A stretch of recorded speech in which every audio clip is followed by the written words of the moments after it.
told as a story of heroes and monsters, but the truth about its leaders is far more unsettling. Behind every ruined street and shattered home were decisions made by a small group of powerful men. Winston Churchill, Franklin D. Roosevelt, 4 names that still shape how we see that war. Some are remembered as villains, others as saviors, but all of them had dark sides history books often hide. To understand them, we must go back to the moment the First World War ended and a new, unstable world began.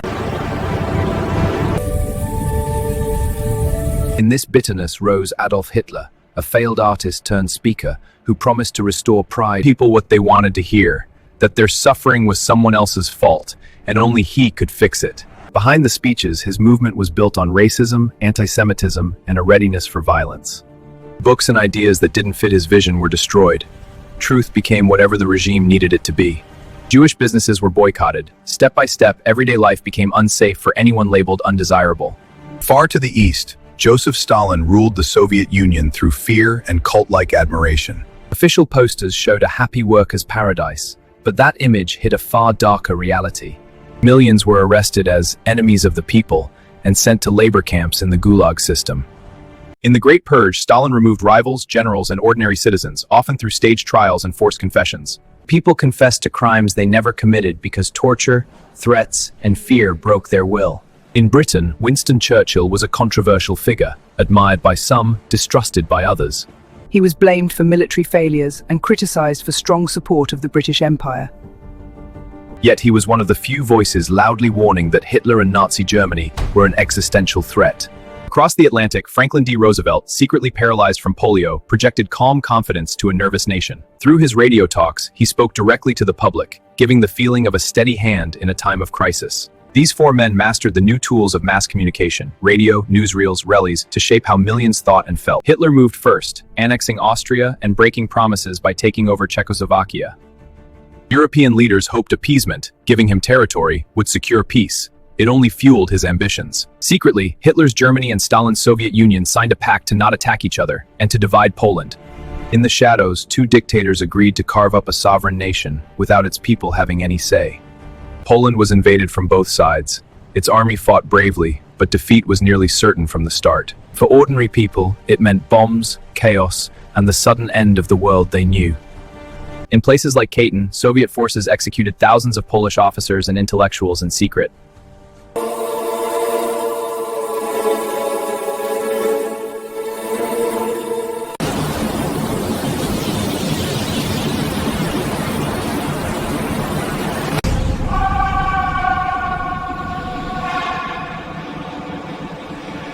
Churchill's words inspired millions, but they also came with harsh policies, rationing, strict control, and difficult choices. While fighting for freedom in Europe, Britain still ruled over many lands, including India, without granting them the same. Churchill prioritized the war in Europe and believed the empire must be held, even as parts of it starved.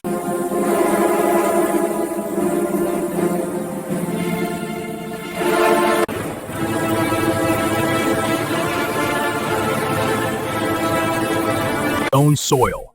Roosevelt signed orders forcing Japanese-American families into internment camps.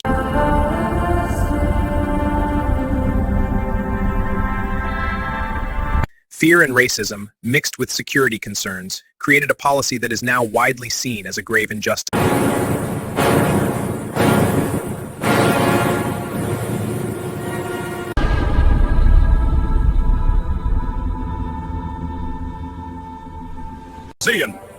Citizens of the Soviet Union, I call upon you to wage total war against the enemy. He issued brutal commands, threatening to execute any soldier who retreated without orders.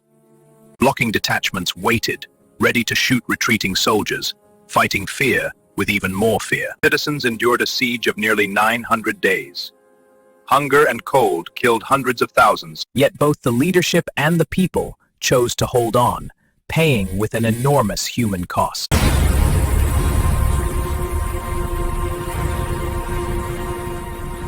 The surrender at Stalingrad marked a turning point, but the victory was soaked in blood on all sides. Roosevelt met to chart grand strategy, talk about invasion plans, and envision the post-Tide War world. They spoke publicly of freedom and democracy, while privately dividing influence and negotiating with Stalin. The Big Three agreed on defeating Hitler, but deeply disagreed on what Europe should look like afterward. Much of Eastern Europe would fall behind what Churchill later called an Iron Curtain.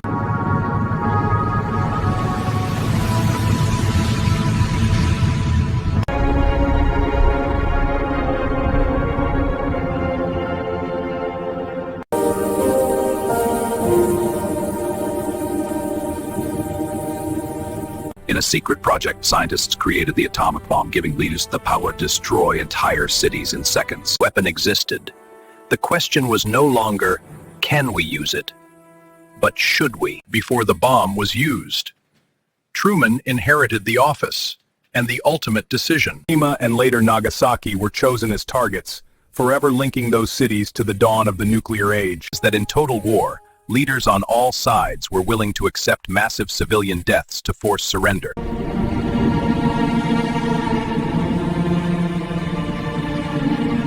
He chose suicide over facing responsibility, leaving behind a destroyed capital and millions of dead.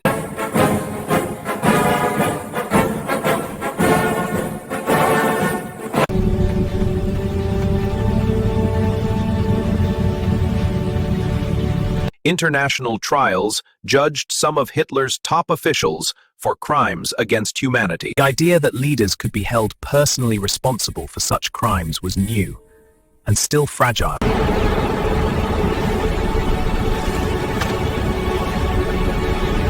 These were meant to prevent new wars and limit the power of any one leader to destroy so many lives. Lessons of those leaders are still relevant, because power, fear, and propaganda have not disappeared. Modern leaders use new tools, social media, targeted ads, but the old temptations remain. Simple answers, still blame enemies within, still ask for blind loyalty in the name of safety. Stalin, Churchill, Roosevelt, each shows a different side of what power can do in a time of crisis. The real story of war is not about them.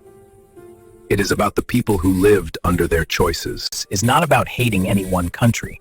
It is about understanding how easily power can cross moral lines. If we want a safer future, we must question power, protect truth, and remember the real cost paid by ordinary people. Interconnected world, the decisions of a few leaders can still decide the fate of billions. This was the dark truth behind the leaders of World War II, told not to glorify, but to warn and to teach.